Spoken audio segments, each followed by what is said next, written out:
Fantastic. Ready to get down to the race. Matthew Embry is down at the Indianapolis Motor Speedway calling this in live, and I'm going to be joining him right after this show. Appreciate your partnership. Charlotte this weekend, obviously the first of 2 weeks of racing there at the Charlotte Motor Speedway.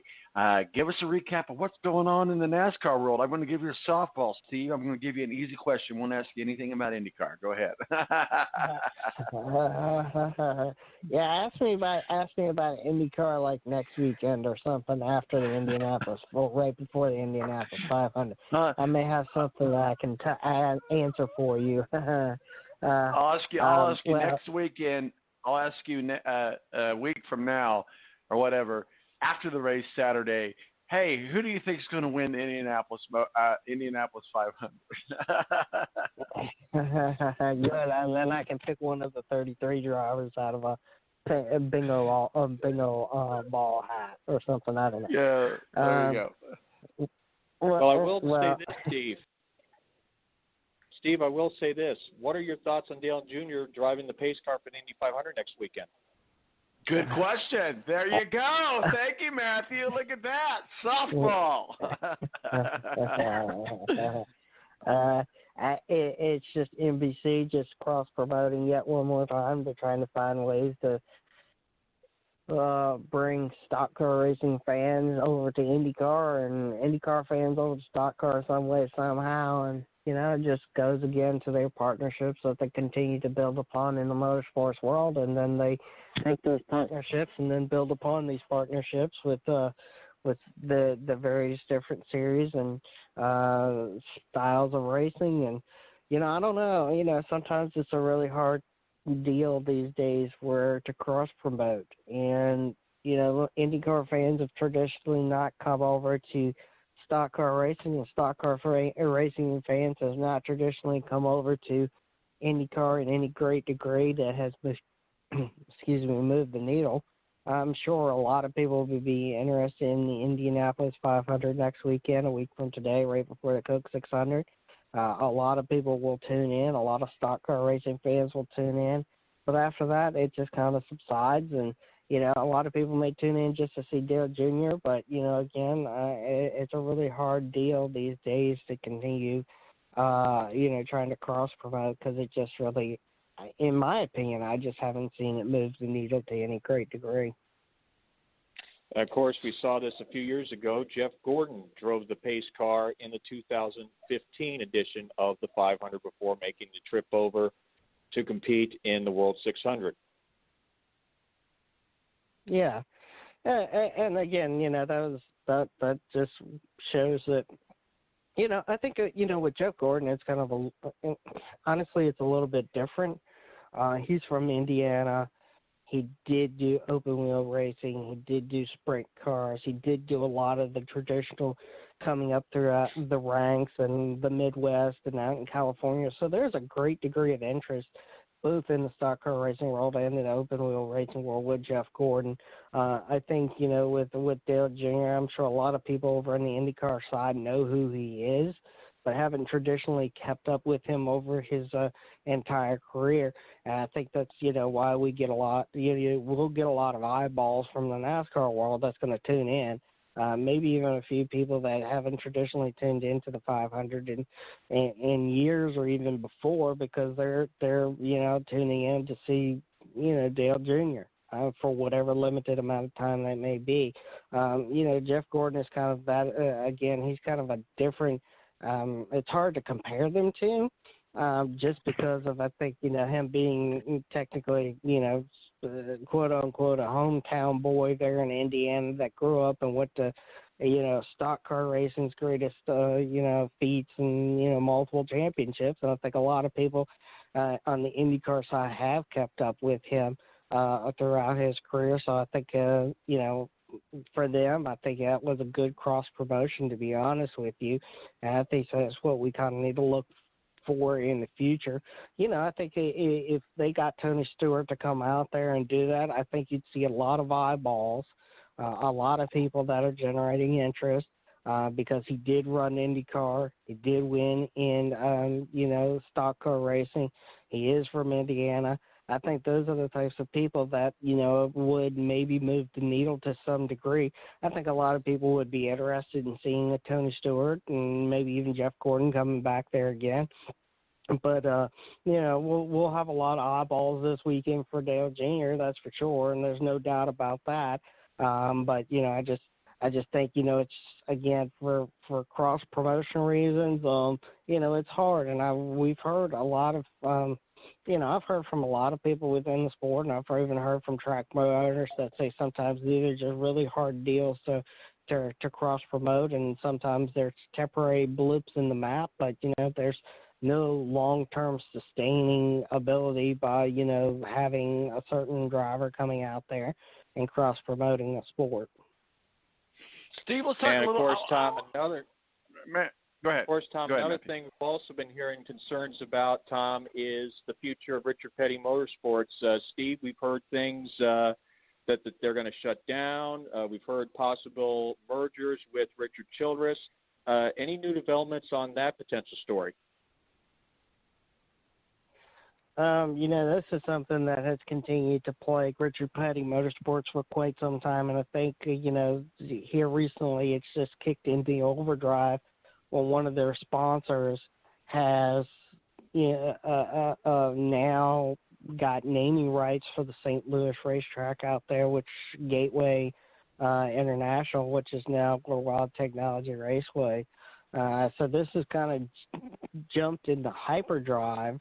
When a company goes out and will put their naming rights or put their name on a sports facility, and they know, or it's been well known in the NASCAR world that, Richard Petty Motorsports has struggled financially, and that has hurt them on the competition side. And, while Worldwide Technology has, put their name on Bubba Wallace's car throughout the year, and, there's a couple more coming up that they will be on the car. But I think this has just really just accelerated that to the point that people are trying to figure out, we know that NASCAR is expensive. It's expensive to put your name on a car. Some of these events are running into the hundreds of thousands of dollars, and even the top tier teams are millions of dollars, a race. So, Richard Petty Motorsports is the competition that has struggled for quite some time. Bubba has not been shy about talking about that. Eric Almirola, before he left and went to Stewart-Haas Racing, made some of the same comments. And so, we know that these are problems that are occurring while they have partnered up with Richard Childress Racing. Again, it still takes money to compete in this sport, and, they can only buy what they can afford from Richard Childress Racing, and, they're still struggling. I don't think it's by, because of Bubba Wallace. I think it's just because of their financial situation at this point. What's going to happen to Petty Motorsports? I don't know. There's all kinds of rumors that are going around at this point. I've heard all kinds of crazy things. I've read what people have said on Twitter. I've read what people have said on Reddit, Facebook, and social media. And, honestly, I don't know. We've heard this closing story that have been going around. The murders going around. Anthony Mustaine, who's the majority owner, is looking at selling. So, honestly, I don't know what's going to happen, but, if this draws some interest to Richard Petty Motorsports, it gives them the ability to draw more revenue or draw more sponsors to them. Hey, whatever it takes, sometimes these days to get that sponsored, but I don't know. Whatever happens with Richard Petty Motorsports, they've struggled for a long time, and hopefully at some point, maybe with this noise, they'll eventually be able to turn themselves around. Steve, let's talk a little bit about we're talking about cross promotion, and one of the things that doesn't seem to be as a popular notion is the double. We're going to run the Indy 500 and then the race down in Charlotte on race day. But I was talking to Robin Miller last week. A lot of you might know him. It's been around for many years and writes for the Racing Magazine. And one of the things he pointed out with the Indianapolis 500 is and I talked about this earlier on in the show, that the purse has kind of been stagnant for the last 10 years. And, they get these big multi-million dollar contract, IMS I'm talking about, gets these multi-million dollar contracts for naming rights for the, call it insert name here, whatever presents the Indianapolis 500. Let's use Budweiser as just as a conversation starter. Obviously, Budweiser is not the title sponsor, but whatever. They sign these multiple year mega contracts for naming rights. They could take some of that money. Let's say $10 million. I mean, unless you place in like the top 3, the top 5, you're not getting anywhere. And he's like, one of the ways to get Formula One drivers, NASCAR drivers, or NASCAR teams is a higher purse. What's in it for them? What the skin is in it for them? Do you think that increasing the purse of the Indianapolis Motor Speedway would make it more attractive for? And I think this is important to note that it could work both ways.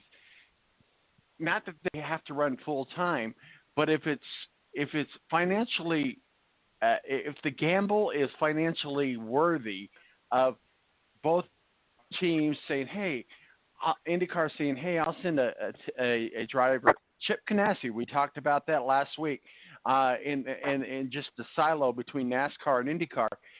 It would be so easy to make that, I don't know, Kyle Larson, for example, race IndyCar. And then you have a combination, you have a merger of both fans. And do you think that raising the purse in big races like the Daytona 500, like the Indianapolis 500, but the Indianapolis 500 purse has been the same that it's been for the last 10 years. And you would think that if anybody can change their purse, it could be the Indianapolis 500. Do you think that that's a key element in seeing a combination between the two sports?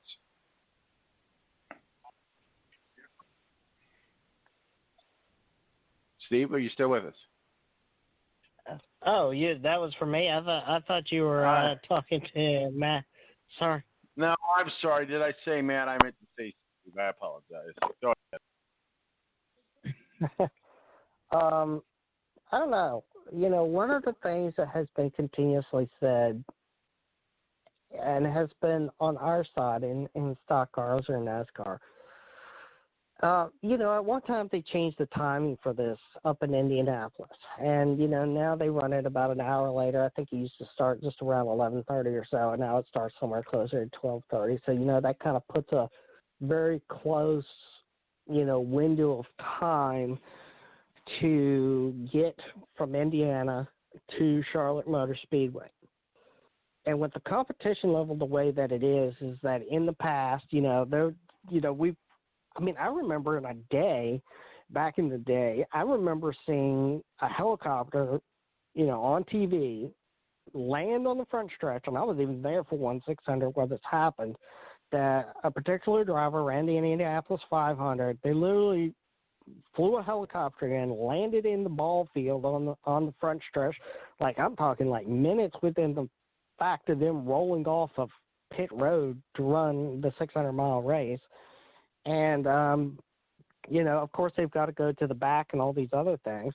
But competition has become so close that without some changing, without some wholesale changes, we may see a driver, want to attempt it. And I know Kurt Busch has been another one that has said that he'd like to attempt it. But with competition so close, you can't really afford to go to the rear anymore. The Indianapolis 500, if let's just say that they do run this thing, it goes green at 12:30 or whatever the time is, and on a perfect day, you're still talking nearly 3 hours there at the Indianapolis Motor Speedway. Then you've got to get out of there, come to Charlotte, and this thing at Charlotte rolls just after 6 o'clock. About so they're already pressed for time as it is. So they're only talking 2.5, 3 hours to get from Indianapolis down to Charlotte. So, honestly, I don't think it's anybody's doing. I don't think it's NASCAR drivers feel the prestige in the Indianapolis 500. Sure, there's money involved in this, but also, it's just not money. There's just so many other things that are, really